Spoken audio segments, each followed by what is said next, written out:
కాంచీపురంలో దేవదత్తుడు అనే బ్రాహ్మణుడు ఉండేవాడు. అతడు వేదంగా పారంగతుడు. ఆ బ్రాహ్మణుడి భార్య మాలిని.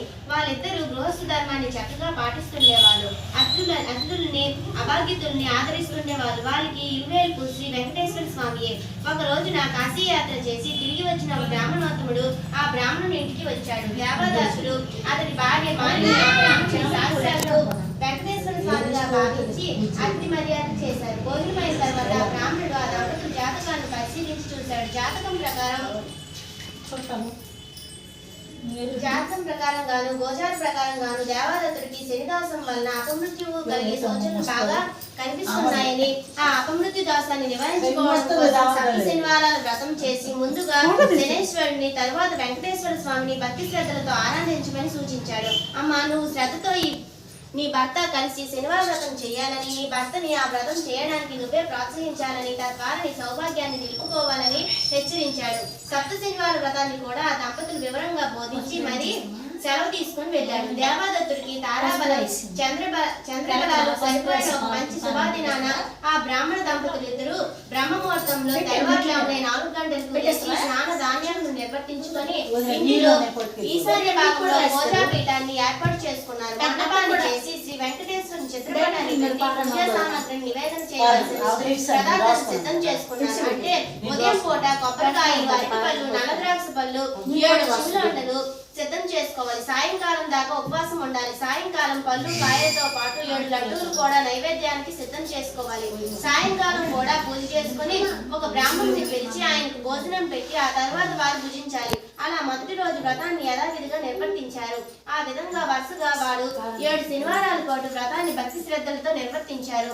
7వ శనివారం వ్రతం పరిపూర్తం చేసుకుని భోజనం చేసి కొంతసేపు శ్రీ వెంకటేశ్వర స్వామి మహిమను వర్ణించుకుంటూ కాలాన్ని గడిపి ఏ మధ్యరాత్రికో కాస్త నిద్రపోయారు. ఆ దంపతులకు భక్తి శ్రద్ధలకు పూజా విశేషాలకు ప్రసన్నుడైన శ్రీ వెంకటేశ్వరుడు మాలినీదేవి కల్లో సాక్షాత్కరించి, ఓ పరమసాధ్వి, మీ దంపతులిద్దరూ శ్రద్ధాభక్తులతో నన్ను 7 శనివారాల పాటు పూజ చేశారు.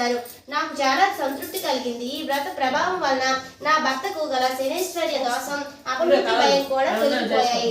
అతడికి రాబోయే జన్మలోనూ ఆయుర్దాయాన్ని ఈ జన్మలోకి తీసుకుని వచ్చి ఇతడు సంపూర్ణ ఆయుర్దాయం కలవాడని చేశాడు. మీరిద్దరూ సుఖ శాంతులతో ఆనందంగా 100 సంవత్సరాలు జీవిస్తూ ధర్మార్థ కామ మోక్షాలనే 4 పురుషార్థులను సాధించుకుంటూ మీ మానవ జీవితాన్ని సార్థం చేసుకోండి అని ఆశీర్వదించి అదృశ్యమైనాడు. వెంటనే ఆమె లేచి భర్తను కూడా లేపి తనకు వచ్చిన కాలను పూర్తిగా వినిపించింది. ఆ బ్రాహ్మణుడు కూడా మిక్కిలి సంతోషించి భార్యను అభినందించాడు. ఒకనాటి శుభముహూర్తంలో ఆ దంపతులిద్దరూ శ్రీ వెంకటేశ్వరుని దర్శనం కోసం చిరుమతికొండకు వెళ్లి మొక్కులు తీర్చుకొని ఆ స్వామిని మనసారా స్తోత్రం చేసి ప్రసాదం స్వీకరించి తిరిగి వచ్చారు.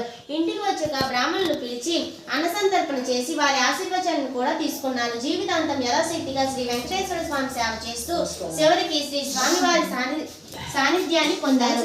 కలియుగంలో శ్రీ వెంకటేశ్వరుని మించిన ఆరాధ్యం లేదు. ఈ శనివార వ్రతంతో పాటు ఆ స్వామిని ఆరాధించిన వాళ్ళకి శని దోషాలు తొలగిపోయి స్వామి అనుగ్రహం కూడా లభిస్తుందని సోత మహామణి సౌనకాది మహర్షులకు వివరించాడు. మహర్షులంతా విని ఆనందించారు. కలియుగంలో శ్రీ వెంకటేశ్వరుడు ప్రత్యక్ష దైవము.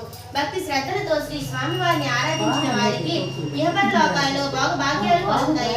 శ్రీ స్వామి వారికి మిక్కిలి ఇష్టమైన ఈ శనివార వ్రతాన్ని చేసిన వాళ్ళు కష్టములు తొలగిపోతాయి, గ్రహబాలు నశిస్తాయి, సంపదలు భాగములు కలుగుతాయి. ఈ వ్రతం చేసిన వాళ్ళకి వాళ్ళ కుటుంబానికి సమస్త శుభములు కలుగుతాయి. శనివార వ్రతం చేసిన వాళ్ళకి అసాధ్యం అనేదే ఉండదు. ఈ కలియుగంలో శనివార వ్రతం మానవులందరికీ కల్పవృక్షంతో సమానమైనది. శనివార వ్రతాన్ని చేసి స్వామిని అర్పించి స్తోత్రం చేసి ఈ కథను చదువుకునే వాళ్ళు ధన్యులే. శ్రీ వెంకటేశ్వర స్వామి సర్వదేవతా స్వరూపుడు. ఆయనను ఆరాధిస్తే సమస్త దేవతలు సందర్శించినట్టే. స్వామి ఆరాధనలో వస్తు సామాగ్రి, మన సంపద, ఆడంబరములు మొదలైనవి వాటికంటే మనసులో ఉండే భక్తి శ్రద్ధలే ముఖ్యమైనవి అని మనం గుర్తించి వ్యవహరించాలి. కనుక మనమందరము మన శక్తిని అనుసరించి శనివార వ్రతాన్ని ఆచరించి శ్రీ వెంకటేశ్వరి అనుగ్రహాన్ని పొందడానికి ప్రయత్నం చేద్దాం, చేసి తరిద్దాం. ఓం నమో శ్రీ